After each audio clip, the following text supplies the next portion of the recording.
Vozinha, le gardien de 40 ans qui a fait trembler le monde. Atlanta, 15 juin 2026. Il fait une chaleur épaisse, presque irrespirable. Sur le terrain, l'Espagne, championne d'Europe en titre, enchaîne les vagues d'attaque. Lamine Yamal accélère, centre, tire. En face, une seule cage, un seul homme, un gardien que personne, absolument personne dans le monde du football ne connaît. Il a 40 ans, il n'a pas de club, son contrat avec une modeste équipe de 2e division portugaise vient tout juste d'expirer. Il aurait pu regarder cette Coupe du Monde depuis son canapé. Et pourtant, il est là, au cœur de la plus grande scène du football mondial, en train de repousser tir après tir, arrêt après arrêt. 7 arrêts. Score final 0-0. Le Cap-Vert, minuscule archipel de moins de 600 000 habitants, vient d'arracher un match nul historique à l'Espagne. Et cet homme, inconnu il y a encore quelques heures, est élu homme du match. Son nom, Vozinha, ce qui veut dire en créole capverdien « petite grand-mère ». En quelques heures, ses abonnés Instagram explosent, passant de quelques dizaines de milliers à plusieurs millions. Le monde entier se pose la même question. Mais qui est cet homme ? Pour comprendre comment ce gardien inconnu est devenu un héros mondial à 40 ans, il faut revenir plusieurs décennies en arrière. Il faut remonter jusqu'à une ruelle de Mindelo, sur l'île de São Vicente, au Cap-Vert. 3 juin 1986. Dans cette ville portuaire, battue par les alizés de l'Atlantique, naît un petit garçon. Ses parents le prénomment Josimar, en hommage à un latéral brésilien qui, cette même année, a brillé lors de la Coupe du Monde au Mexique. Un prénom qui déjà porte en lui le rêve du football. Mais la vie de famille n'est pas simple. Son père est militaire, souvent absent. Sa mère travaille loin de la maison. Alors c'est chez ses grands-parents que le petit Josimar grandit. Ce sont eux qui l'élèvent, eux qui, jour après jour, deviennent ses véritables piliers. Et c'est eux, en riant de ses manières d'enfant, qui lui donnent ce surnom qui lui suivra toute sa vie. Vozinha, petite grand-mère. Le Cap-Vert à cette époque n'est pas une terre de football professionnel. Pas de centre de formation moderne, pas de terrain synthétique, pas de scouts européens qui viennent observer les jeunes talents ici. On joue dans la poussière, sur des terrains vagues avec des ballons rapiécés. Le football capverdien vit en autarcie, presque invisible aux yeux du reste du monde. Dès la maternelle, Josimar tape déjà dans un ballon. Il essaie plusieurs postes, y compris défenseur central. Mais vers 11 ou 12 ans, une évidence s'impose. Sa place est dans les cages. Le problème, c'est que les entraîneurs, eux, ne sont pas convaincus. Il est jugé trop frêle, trop léger pour un poste qui exige de la puissance. Alors il attend, il patiente, il continue s'entraîner sans savoir si un jour, quelqu'un lui fera confiance. Pendant ce temps, pour vivre, il travaille. Le jeune Josimar devient employé de banque. Le matin, il pointe au guichet. Le soir, il enfile les gants. Le football pour lui n'est encore qu'une passion secondaire, un rêve qu'il caresse sans oser y croire vraiment. Mais ce rêve ne le quitte jamais. Et un jour, il va falloir choisir. En 2007, à 21 ans, Vozinha rejoint le Batouk FC, un club de Mindelo. Il y reste 4 saisons, loin de tout projecteur, loin de toute reconnaissance. Le championnat capverdien à cette époque n'intéresse personne au-delà de l'archipel. Aucune caméra, aucun média étranger, juste des hommes qui jouent par amour du jeu. En 2011, il change de cric et rejoint le SC Mindelense, l'un des clubs historiques de l'île. Mais très vite, une réalité s'impose. S'il veut vraiment percer, il doit partir. Le Cap-Vert ne peut pas lui offrir davantage. Il a alors 25 ans, l'âge où la plupart des gardiens européens sont déjà installés dans un club, avec un statut, une carrière tracée. Lui, il n'a encore rien. Il n'a même pas signé son premier contrat véritablement professionnel. Et c'est là que débute un incroyable périple. Un périple qui va le mener sur les routes les plus improbables du football mondial. En janvier 2012, Vozinha pose ses valises à Luanda, en Angola. Il signe avec le Progresso Associação do Sambizanga, dans le championnat semi-professionnel du Girabola. C'est là, loin de chez lui, qu'il devient enfin footballeur à plein temps. C'est là aussi qu'un épisode presque anecdotique va sceller son destin. Il croise un autre gardien qui porte lui aussi le prénom Josimar. Pour éviter toute confusion, il décide de reprendre son surnom d'enfance. Josimar devient définitivement Vozinha. En Angola, il progresse. Il apprend, il attire des regards. En 2014, il repart en prêt à Mindelense, où il décroche un titre de champion national. Une belle revanche pour celui qui, quelques années plus tôt, n'était pas jugé assez costaud pour garder des cages. Mais Vozinha a soif d'ailleurs. En 2015, à 29 ans, un âge où beaucoup auraient déjà renoncé à percer en Europe, Il signe enfin son premier contrat sur le continent.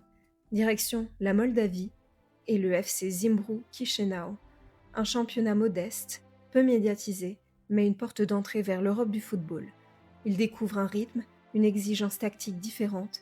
L'expérience est brève mais elle le transforme. En 2016, nouveau chapitre, le Portugal et le Gil Vicente FC. Une saison dans l'élite portugaise, un championnat autrement plus exposé. Il y apprend la rigueur, le sens du placement, l'art de lire le jeu avant même que l'attaquant ne tire.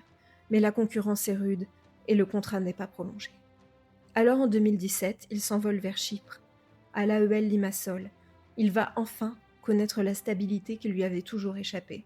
5 saisons, plus de 140 matchs officiels, une Coupe de Chypre remportée en 2018-2019.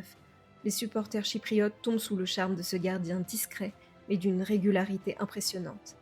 Vozinha, l'éternel voyageur, a enfin trouvé un foyer. Mais le football, lui, ne s'arrête jamais. En 2022, à 36 ans, alors que beaucoup de gardiens songent déjà à la retraite, il part relever un nouveau défi en Slovaquie, à l'AS Trenčín. Une expérience plus mitigée, plus courte. 2 ans plus tard, il revient au Portugal, cette fois en 2e division, au GD Chaves. Angola, Moldavie, Portugal, Chypre, Slovaquie, Portugal encore. 6 pays, 5 langues différentes, des dizaines de coéquipiers, des centaines de nuits loin de sa famille. Un CV qui ressemble à un roman d'aventure plutôt qu'à la trajectoire linéaire d'un football professionnel. Et pourtant, à travers tout ce vagabondage, une constante demeure, la sélection nationale. Septembre 2012, Vozinha honore sa première sélection avec le Cap-Vert, lors d'un barrage qualificatif pour la Coupe d'Afrique des Nations face au Cameroun. Victoire 2-0. Un match qui, sur le moment, ne fait pas les gros titres, mais qui marque le début d'une histoire d'amour de plus de 10 ans entre un homme et un maillot.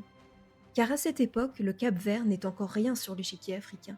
Une sélection anonyme, incapable de se qualifier pour la moindre grande compétition, systématiquement éliminée au premier tour quand, par miracle, elle parvenait à se qualifier.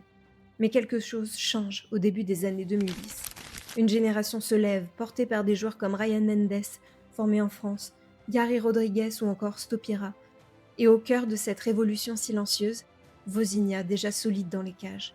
2013, le Cap-Vert atteint pour la première fois de son histoire les quarts de finale de la Coupe d'Afrique des Nations. Un exploit retentissant pour cette petite nation insulaire, longtemps reléguée au rang de figurante du football africain. Les requins bleus deviennent, du jour au lendemain, une équipe qu'on ne peut plus sous-estimer. Au fil des années, Vozinha devient bien plus qu'un simple gardien de but. Il devient le trait d'union entre 2 générations, celle des joueurs formés sur l'archipel et celle grandissante des enfants de la diaspora capverdienne, nés en Europe, qui choisissent de porter le maillot de leurs racines.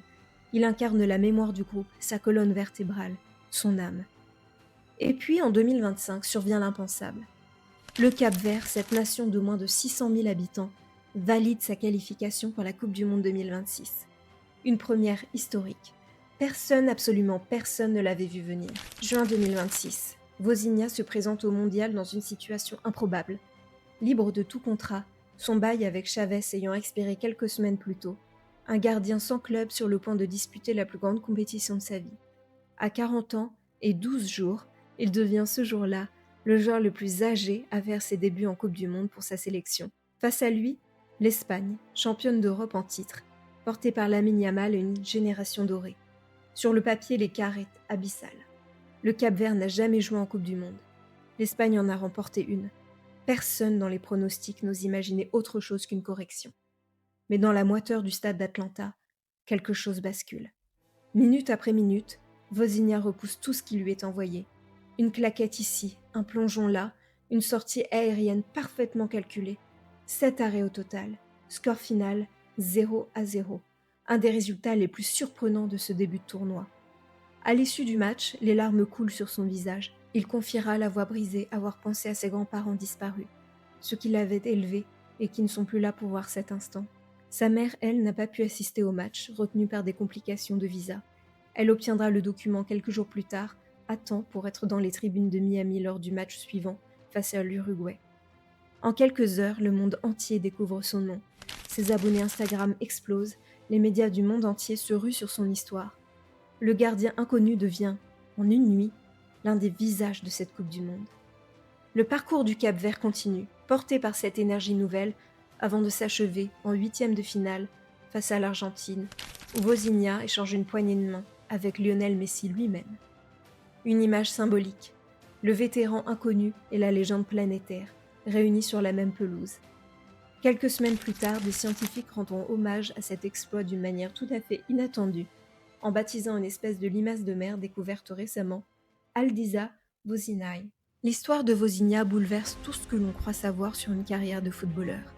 Il n'a jamais évolué dans un grand championnat, jamais foulé les pelouses de la Première Ligue, de la Liga ou de la Serie A. Sa carrière s'est construite en Angola, en Moldavie, à Chypre ou encore en Slovaquie. Des championnats que la plupart des observateurs occidentaux ne sauraient même pas situer sur une carte. Et pourtant, à 40 ans, sans club, il devient l'un des visages d'une Coupe du Monde. Il prouve à lui seul qu'une trajectoire sportive n'a pas besoin de suivre une ligne droite pour atteindre les sommets. Que l'on peut devenir pro à 25 ans, voyager à travers 6 pays, connaître l'anonymat le plus total pendant près de 20 ans, et malgré tout, un jour, écrire l'histoire. Il représente aussi quelque chose de plus grand que lui-même. La fierté des petites nations, ou dites des petites nations, du football. Ces pays que l'on regarde rarement, que l'on sous-estime presque toujours, et qui parfois viennent bousculer l'ordre établi. Le Cap-Vert n'a pas de tradition footballistique. Il n'a pas d'infrastructure digne des grandes nations. Il a eu Vozinha. Parfois, une carrière entière peut se résumer à un seul match. 90 minutes, 7 arrêts, un 0-0 face à des champions d'Europe. Le monde entier a découvert Vozinha ce soir-là à Atlanta, comme s'il était né la veille. Mais ce match n'est pas né de rien.